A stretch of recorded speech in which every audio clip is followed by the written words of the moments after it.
Did you get a bit? No, I haven't gotten bid yet. Okay. How about you? No.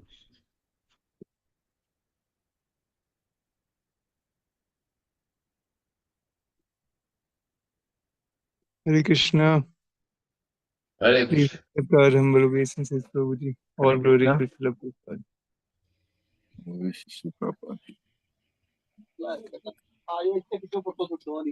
Ram sir ji बहुत बढ़िया सब बढ़िया Oh, that's fine, man. Hare Krishna. Hare Krishna Hare Krishna. Hare Krishna nice to see you both Likewise. I think Vishal Prabhu is going to stream a class for us. He's not on the Zoom. I just spoke to him a second ago. He'll be here shortly. Okay. Yeah. How's book distribution? It's nice, Prabhu. We did one Bhagavatam set here in Inspiration Point, and 7 e-copies of Bhagavatams in last 2 days.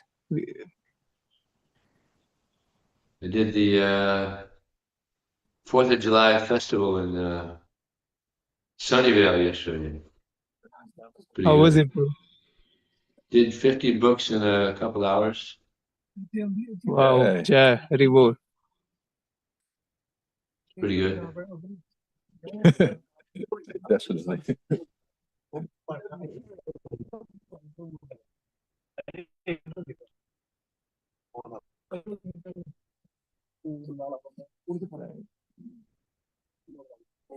So, can you make me host?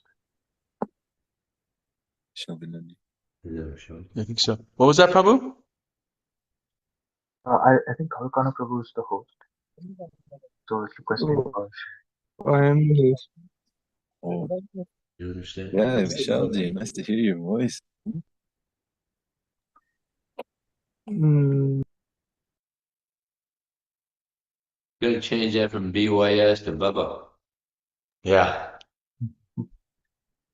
yes, Prabhu. baba baba come on baba Prabhu, am I still on?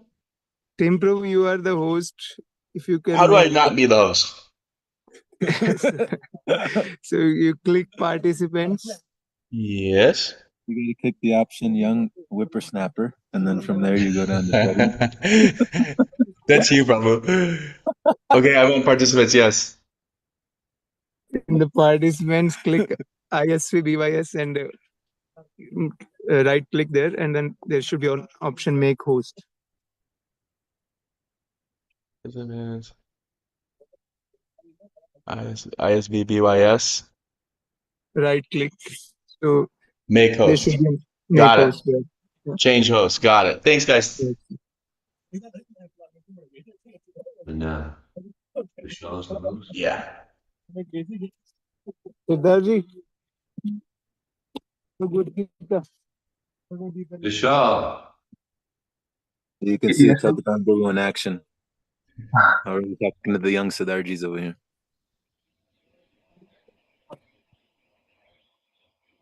They do distributing book. Yeah.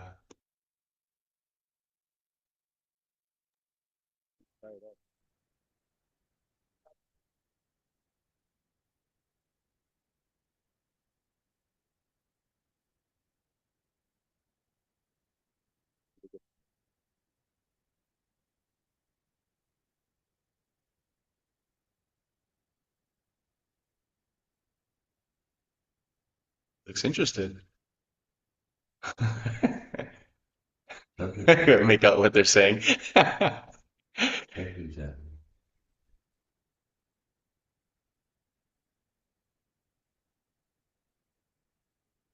Yeah, I think so.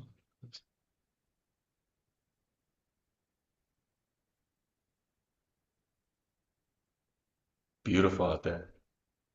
Good men. Yeah. We have a brother out there. Cousin, yeah. Who's in Nevada. In Nevada, So you go through here. yeah. Oh, yeah. There it is. Lay down.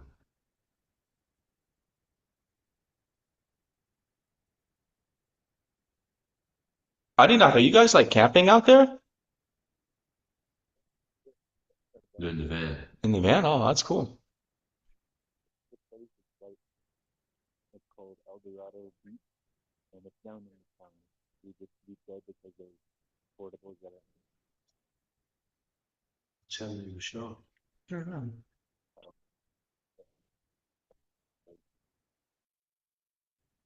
from a little company that up here, up and set up here because many people are coming to this the point from each way point. And then just over there, you can see it, there's a trail, goes up here. See that about 40 minutes of exercise goes up here. Really good. And then we set up like literally right here. And then people No, no.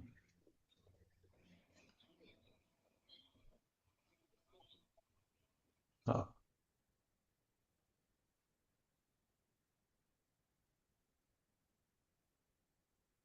Text Vishal. yeah. Recall. Oh, So yeah. I was just thinking that they want to be ready after distributing, so I was just waiting for. Thank you, Prabhu. From chapter number 24, entitled Worshipping Govardhan Hill. And today we're reading from text number 36. Tasmai namo vrajajane sahachakratmanatmane aho pasyata shailosho rupino nugraham yadhat. Translation and purport by His Divine Grace, Srila A.C. Bhaktivedanta Swami Srila Prabhupada Ki. Translation.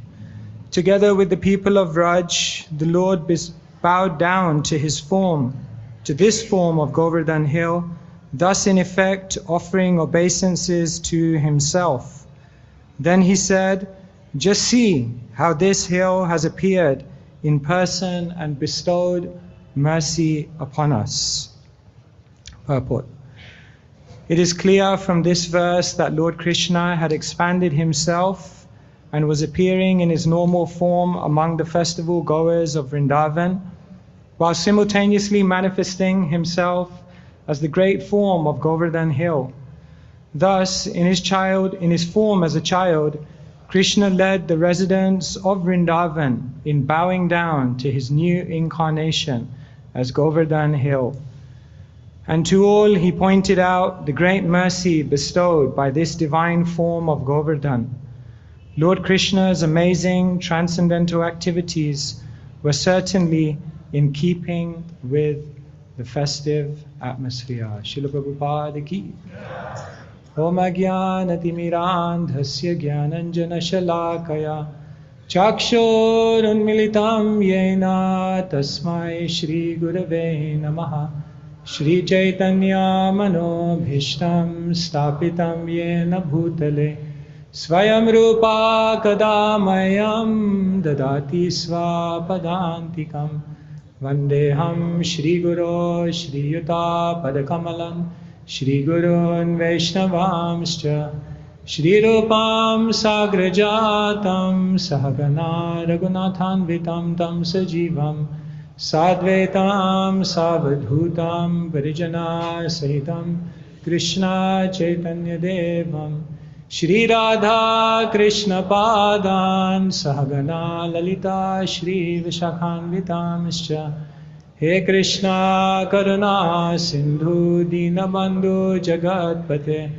Gopesha Gopika Kanta Radha Kanta Namostute Tapta Kanchana Gaurangi Radhe Vrindavaneshwari Vrishabhanu Sute Devi Pranamami Hari Priye Vancha Kalpatarubhyascha Kripa Sindhubhya Evacha Patitanam Pavanebhyo Vaishnavebhyo Namo Namaha Shri Krishna Chaitanya Prabhu Nityananda Shri Advaita Gadadhara Shri Vasadi Gaura Bhakta Vrinda Hare Krishna Krishna Krishna Hare Hare Hare Rama Rama Rama Hare Hare.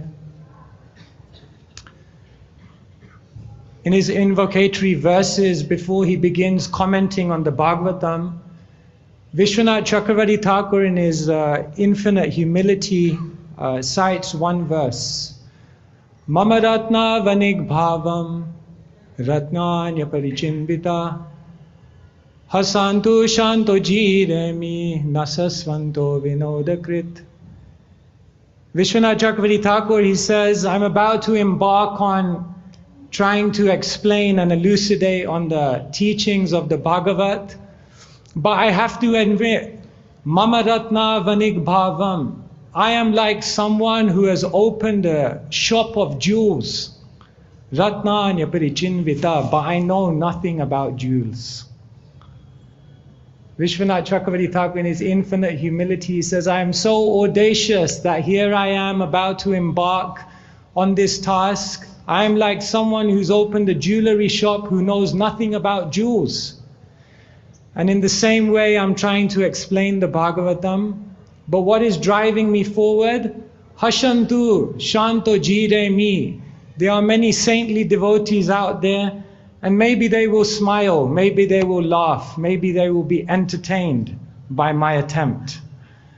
And therefore, Nasa Svanto Vinodakrit, therefore I'm proceeding to try to explain Bhagavatam. So this is Vishwanath Chakravarti Thakur's humility, and this is our reality.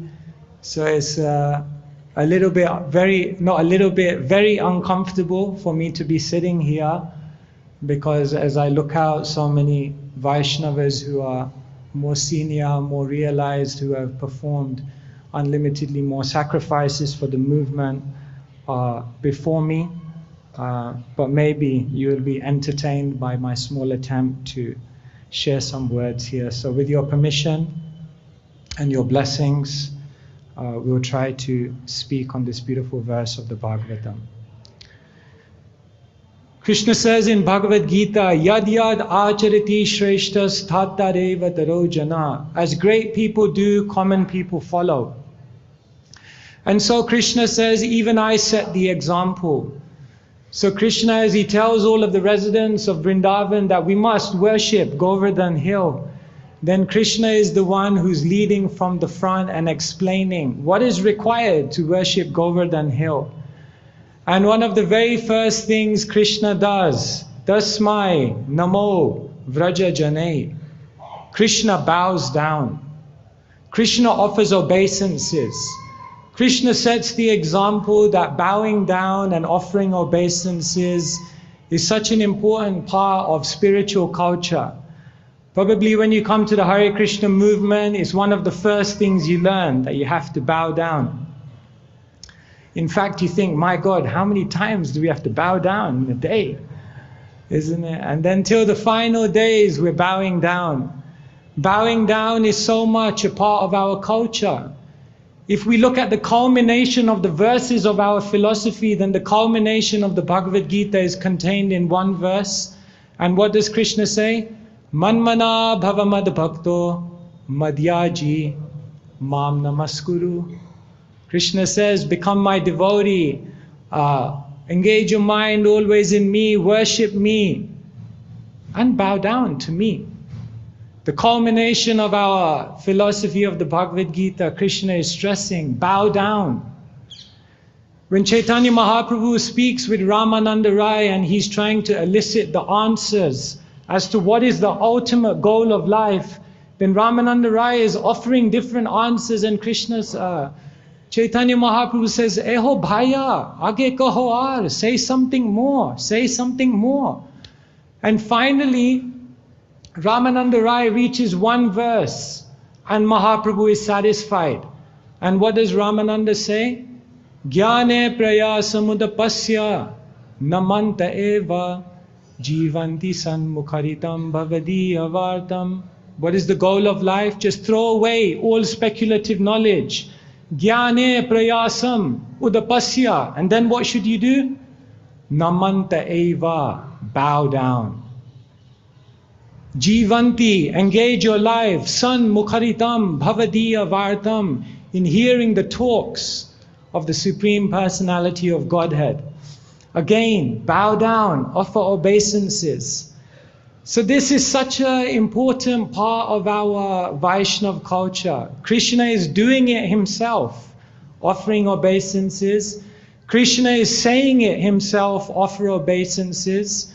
And therefore, in our tradition, this becomes very much a part. We hear about the Goswamis who are around Govardhan. Shri Govardhana Kalpapa Patale. They were wandering around Govardhan. They were doing their sadhana. And what was their sadhana? Sankhya Purvaka Nama Gana Natibi Kala Vasani Krito. Sankhya, they were measuring everything. And they weren't just measuring their rounds. They weren't just measuring the repetitions of the holy names, Natibi, but they were also measuring how many obeisances they were offering every single day. So therefore you find Sanatan Goswami, 1008 obeisances to Govardhan, Giriraj, every single day, along with Parikrama. Raghunath Das Goswami, you find 1000 obeisances to Krishna every single day, and 2000 obeisances to the Vaishnavas. Interesting. 1000 to Krishna, 2000 for the Vaishnavas. Interesting. So like this, through the ages, and then the culture comes down to always bow down, to always offer obeisances. And we all know if we go to Govardhan today, then there are people who do Dandavat Parikrama. If you do Dandavat Parikrama, we worked it out one time, is 10,000 obeisances. 30,000 steps, 10,000 obeisances. If you're as tall as me, maybe 8,000.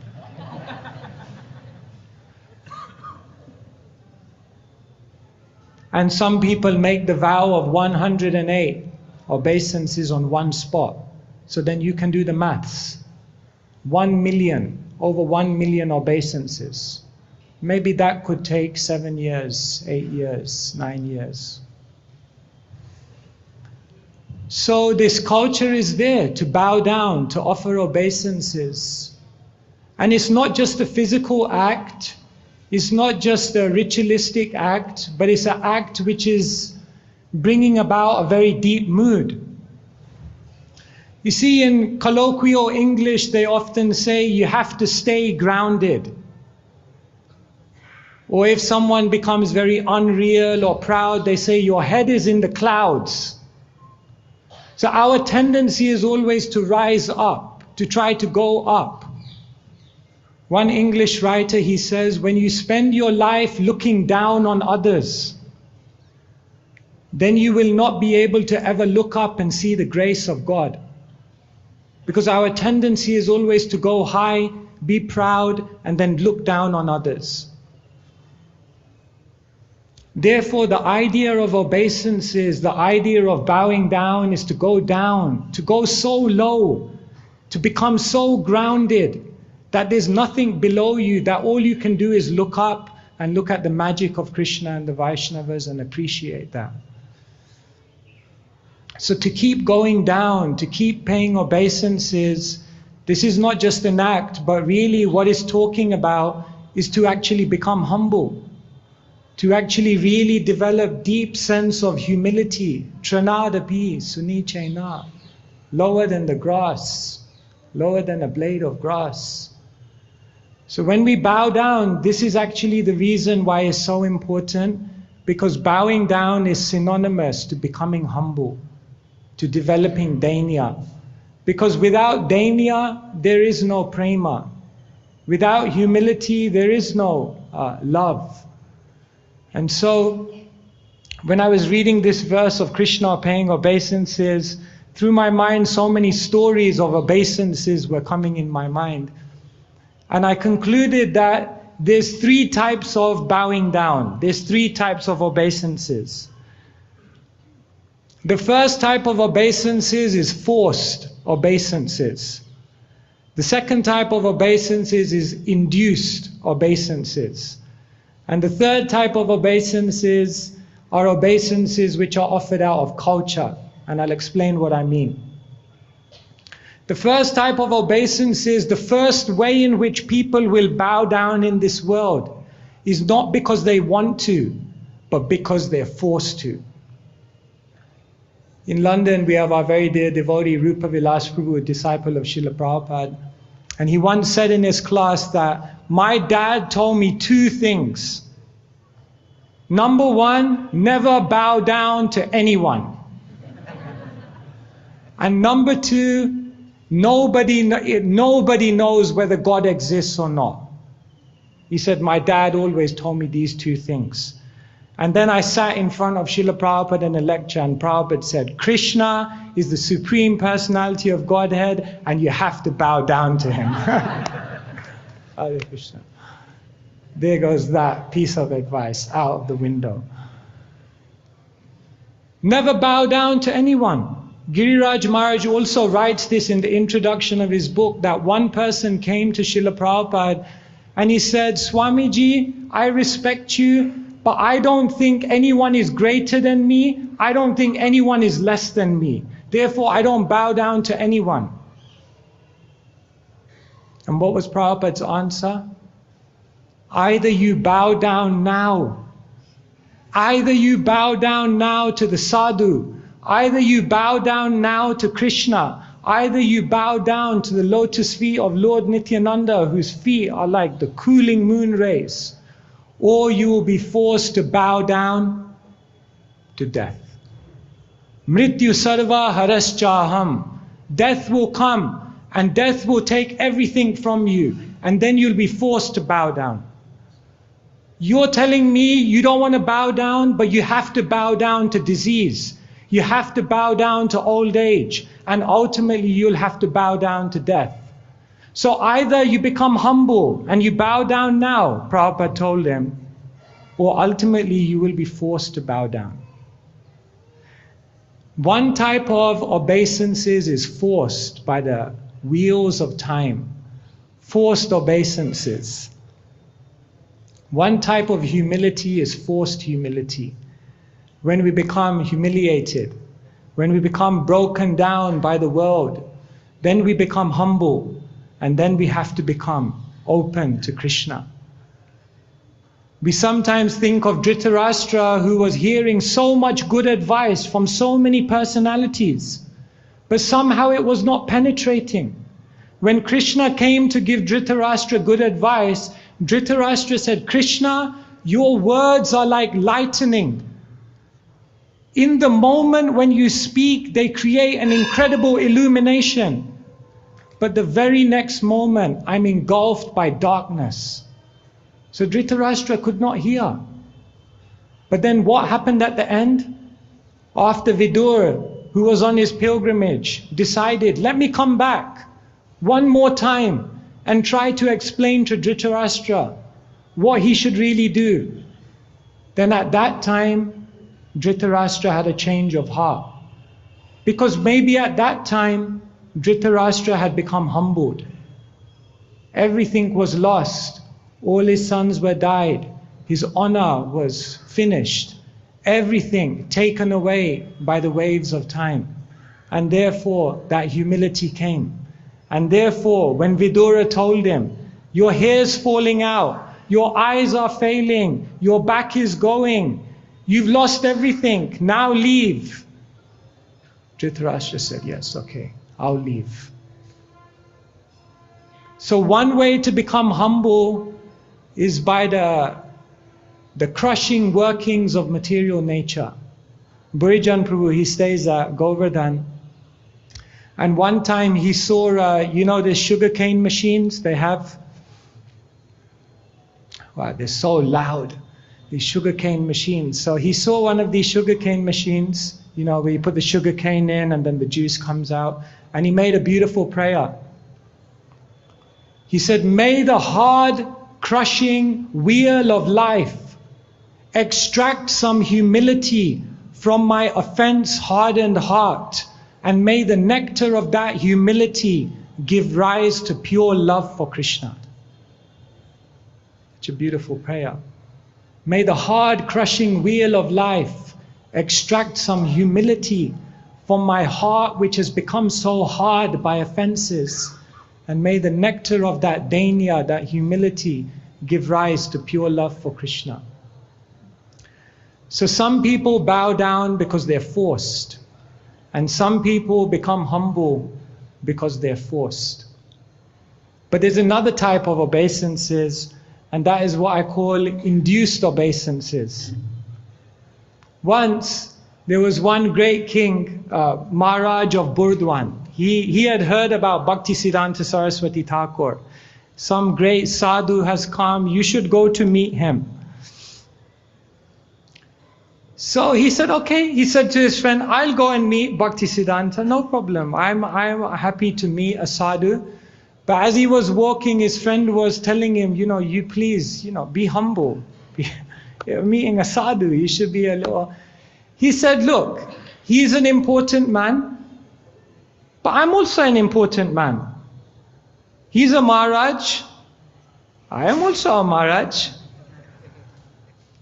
So he said, no, I will not disrespect him. I will not disrespect, but I will not bow to him. I will not bow down to him. This Maharaj of Burdwan said, this is said in Bhakti Vikash Maharaj's book. So he was going in and he said, and his friend was thinking, oh no, you know. And you know what happened? He knocked on the door. He opened. As he walked in, he had all his plans. I'm going to ask my questions. I'm going to, you know, check, you know, size up the sadhu. And as soon as he came in and he saw Bhaktisiddhanta Saraswati Thakur, without even thinking,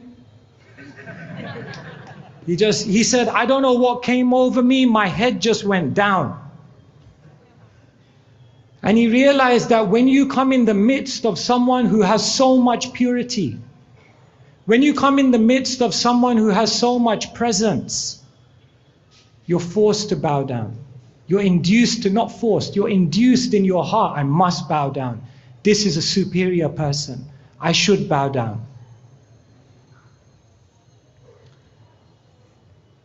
Isn't it Bhakti Vinod Thakur sings, Gurudev Kripa Bindu Diya, Koroe Dase Trena Peka Atehina. That give me your mercy and make me humble. The sadhus, the saints, by their purity, they can make us humble. Because in their presence, we get the factual realization, I'm nothing. I'm so small. I'm so insignificant. His Holiness Bhadri Narayan Maharaj talks about this other story. I think it was the Grand Dog Auditorium or something like this. The devotees had rented out a hall for a public program. And all types of people had come, including the Hells Angels. So if you don't know the Hells Angels, they're on the motorcycles, very heavy characters. They wear leather jackets and chains. And so all these people were in the hall, and the devotees were doing the kirtan, waiting for Prabhupada to arrive. And Bhadri Narayan Maharaj, he says, as soon as Prabhupada walked into the room, all the devotees went down, and somehow spontaneously everyone else went down, including all of these Hells Angels. And all you could hear was the crashing of all these chains going to the ground. You know, like all these, you know, like someone has all these chains and then everyone's crashing to the ground. He thought, wow, Prabhupada's purity had the power to even just move these Hells Angels to just bowing down. So the sadhus, they have that power to cut the pride. Bhagavatam says, Tatodu sangamutsrija sadhu satseta buddhiman shanta evasya chindanti manovya sangamuktibi. That a sadhu's words are razor sharp. A sadhu's words are like a razor blade, and they're so sharp, manovyasangam uktibi, that they can sever all of the attachments that are within the heart. So this is the power of a saintly person. That even we may not be humble, but just by coming in their presence, we feel humbled. And therefore, the saints are our opportunity to develop some humility. And then there are obeisances which are offered out of culture. Brahmananda Prabhu, Gargamuni Prabhu, they tell this story. Gargamuni Prabhu tells of how in the beginning days, he was very honest, and he went to Srila Prabhupada and he said, Swamiji, I like you, everything, I love you, but I don't feel like bowing down to you. And I feel that if I bow down to you, it will be artificial. So is it okay that I don't bow down to you? Because I don't want to be artificial. And what did Prabhupada say to him? Prabhupada said, you should bow down. Even you don't feel humble, you should bow down. And the feeling will come. Bowing down is not just an expression of humility, but it's a way in which we develop humility. So Prabhupada told him, yes, bow down, and the feeling of humility will come. So we can always bow down, even when we don't feel like it. Like Srila Prabhupada. And what does bowing down mean? We can always take the humble position. Bhaktisiddhanta Saraswati Thakur in Amritavani, he defines humility, and he says humility means a complete absence of the enjoying spirit. And if you turn that statement, what it means is that humility, if it's the absence of enjoying spirit, humility means the presence of the service spirit at every moment. And therefore one can always take the humble position by taking the position of being a servant, and in this way developing humility. So when we're hearing that Krishna is bowing down before Govardhan Hill, then when we meditate on Krishna bowing down, then Krishna is giving us a very deep lesson that everyone in this world has to bow down. Everyone in this world has to become humble. And either you can become humble by cultivating humility, either you can become humble by being induced in that humility by the presence of a great soul in your life. Otherwise, if you don't do those two, then ultimately you will have to become humble by being broken down by the harsh waves of material nature. But one way or another, we must become humble, because without dainya, there is no prema. Rupa Goswami becomes the emblem of someone who has such deep humility, such that Mahaprabhu says to him, Aji hoite donhar naam rupa sanatan, dainya chadi dainya tomar, dainya chadi dainya tomar, fate mora man. Mahaprabhu initiates Rupa and Sanatan, and he says, Aji hoite, from this day on, donhar naam, your names will be Rupa and Sanatan. And then what does Mahaprabhu say? Dainya chadi, dainya tomar fate mora man. Give up your humility, because your humility is breaking my heart. It's amazing. Mahaprabhu is the one who comes to this world and says, Tranadapi suni chena. Be more humble than a blade of grass. And when he's confronted with the unfathomable humility of Rupa Goswami, then Mahaprabhu says, give it up. It's like, it's too much. That was the level of Rupa Goswami's humility. If you look at Rupa Goswami's interactions with Mahaprabhu, then basically they had three main meetings. The first meeting was Rupa's meeting with Mahaprabhu at Ramakeli. The second main meeting that they had, Rupa Goswami with Mahaprabhu, was at Prayag, Allahabad, Dashashvamedha Ghat.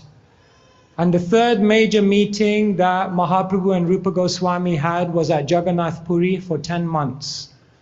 And it's very interesting in the Chaitanya Charitamrita, when you study these three meetings, then you can see every meeting has a certain flavor. In the first meeting at Ramakeli, what's really coming out through Krishnadas Kaviraj Goswami's narration is the deep humility of Rupa Goswami. Rupa Goswami comes to Mahaprabhu, Nicha jati nicha sangi patita adham, kuvishaya kupepadi gonai no janam. Rupa says, I was from a low family, low association. I've done no good things in my life. Practically, I have no qualification. And in this way, Rupa, with straw in his teeth, is bowing down to Mahaprabhu as they meet in Ramakeli. And in this meeting, you see that Rupa Goswami's humility is coming out in such a powerful way. And then Rupa Goswami meets Mahaprabhu at Dashashvamedha Ghat. And Mahaprabhu is educating him. And so in this meeting, the main flavor of the meeting is education. Mahaprabhu is instilling so much wisdom within Rupa Goswami. Bhakti Tattva, Krishna Tattva, Prema Tattva Ar, Bhava Tattva, Rasa Tattva, Leela Tattva Sar. Mahaprabhu is teaching him everything. Krishna Tattva, the truth of Krishna. Bhakti Tattva, the truth of devotion. Prema Tattva, the truth of love. Bhava Tattva, the truth of emotion. Leela Tattva, the truth of Krishna's pastimes. Rasa Tattva, the truth of transcendental mellows. Everything Mahaprabhu is just giving to Rupa Goswami.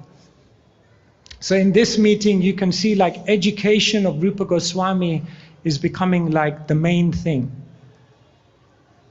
And then in the final meeting, where Rupa Goswami stays with Mahaprabhu for 10 months in Puri, the main thing that's coming out is Rupa Goswami's incredible empowerment. And Mahaprabhu is just showing off Rupa Goswami to all the Vaishnavas and telling them, look at him, look how amazing he is, look how empowered he is. Vrindavaniyam rasakeli vartam, kalena lukta nija shakti ukta. That the pastimes of Vrindavan were lost. But what did Sri Chaitanya Mahaprabhu do? Like Brahma imparted the knowledge into the heart, like Krishna imparted the knowledge into the heart of Brahma at the beginning of creation. Sri Chaitanya Mahaprabhu imparted all of the knowledge of Vrindavan into Rupa Goswami, Sancharya Rupe, and then just empowered him. And therefore in this last meeting, what's coming out is the empowerment of Rupa Goswami. So if you look at this journey of Rupa Goswami, it all begins with humility. Because he was humble, because he made his heart a fertile ground for Sri Chaitanya Mahaprabhu, then Sri Chaitanya Mahaprabhu, what did he do with that humility? Education. He just gave him all the wisdom, all the knowledge, all the insight. And then finally, what happened by all of those blessings? Empowerment. Empowerment came. So it all begins with humility. And so as Krishna is bowing down before Govardhan Hill, showing the example of bowing down, then we remember that somehow or other we also have to bow down. And not just bow down, but bowing down means to become humble. When Bhaktisiddhanta Saraswati Thakur was preaching, then one of the main things he was battling was the Babajis and the system of Siddha Pranali, which had been misused, cheapened, which had been perverted by people who are not qualified. And therefore, Bhaktisiddhanta Saraswati Thakur told his followers, focus on Nam Sankirtan. And once someone came to Bhaktisiddhanta Saraswati Thakur and said, but what is your Siddha Pranali mantra? What is the Siddha Pranali mantra of Gaudiya Vaishnavas for you? And at that time, Bhaktisiddhanta revealed, yes, Tranadapi Sunichena, Tarodapi Sahishnuna, Amanina Manadena, Kirtaniya Sadahari. That is our Siddha Pranali mantra, to chant, but to chant with great humility. And therefore Kaviraj then goes on to say, Urdhva bahu kari kaha shuna sarvalok, Nama sutra gandhi para kantha e shlok. Take this verse, thread it on the string of the holy name, and wear it always around your neck, to chant the holy name in a humble state of mind. So one devotee used to say to me, I liked it. He said, if you're not perfect, then you should be humble. And then he said, but the moment you're humble, you're perfect. So if you're not perfect, then be humble. But the moment you're humble, you're perfect. Because you're fully under the protection of Krishna, under the protection of the Vaishnavas, under the protection of Srila Prabhupada. And therefore, our humility is our purity, which is our immunity, in order to perfect this process of Krishna consciousness. Hare Krishna, Krishna Krishna, Hare Hare, Hare Rama, Rama Rama, Hare Hare. Thank you for tolerating my offering to you here.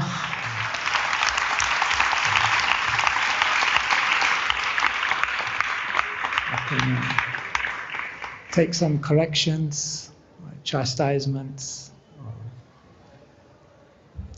anything anyone would like to.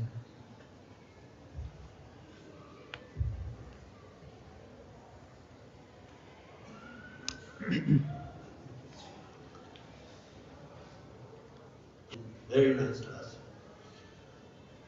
Sometimes it comes in the mind that even after bowing down so many times to the senior devotees of the Vaishnavas, still I have seen people are very much, egoistic, very much egoistic. After so many years I've been seeing. Sounds like me. So, what is to be done? Like in that thing comes to me in my this thing. What I will do, what I should do on that particular time, when the ego coming in my mind and the heart and all these things, what to do? Yes.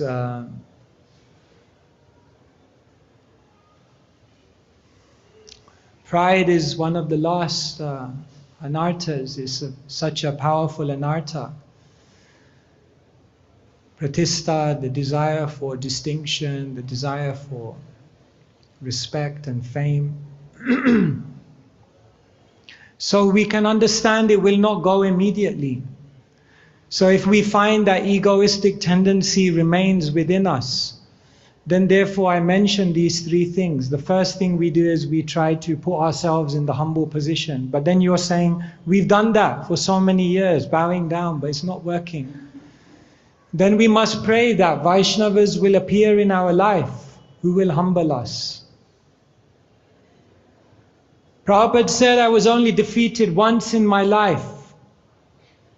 Well, I don't know if he said that, but he said, I was defeated by my spiritual master, and I was very happily defeated.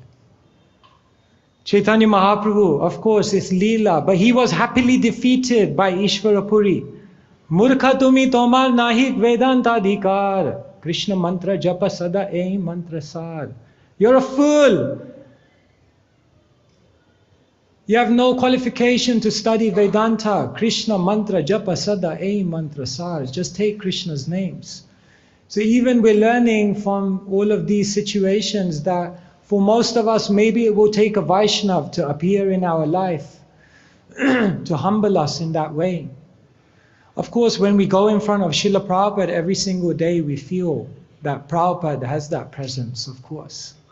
I asked one disciple of Srila Prabhupada, Kishore Prabhu, at the manor, I asked him once, what do you feel like when you come in front of Srila Prabhupada? And he said, every time I come in front of Srila Prabhupada, I feel challenged. I thought that was such a beautiful statement. He said, I feel challenged. So when we come in front of Srila Prabhupada's incredible humility. Srila Prabhupada writes in the 4th canto of the Bhagavatam, Dhruva Maharaj is going back to Godhead, and then just before he steps onto the aeroplane, he says, no, where's my mother? Is my mother also going back? I don't want to go back. I must also take her. And in the purport, Prabhupada writes, I'm preaching, I'm traveling, just in the hope that maybe I will make one disciple who becomes so pure that they will take me back to Godhead. So when we come in front of Prabhupada, then we feel like we're humbled by the humility of the great saints. And then if we don't get humbled by the purity of the saints, then if you really want to break down your ego, you have to be careful, but then you have to pray to Krishna. Just make the arrangement, so I'll be humbled. Make the arrangement so that everything that my pride rests upon, my pride is resting upon my position, my pride is resting upon my abilities, my pride is resting upon my influence. Krishna, take it all away. I don't know if you're ready. That prayer goes with caution. But then yes, maybe it will take the hard crushing wheel of life. If we don't learn, then Krishna will make an arrangement. So. Yeah, very nice.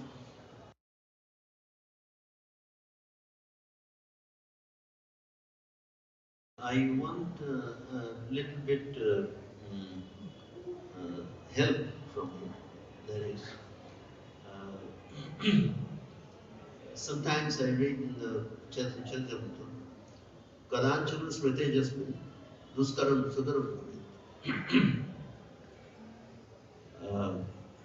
That sloka, sometimes I think of that if I come to this type of problem, that sloka, what I understand that thinking of, because it's a mind game, controlling your senses, controlling your angerness and all these things is a mind game. So I think, it's my conception that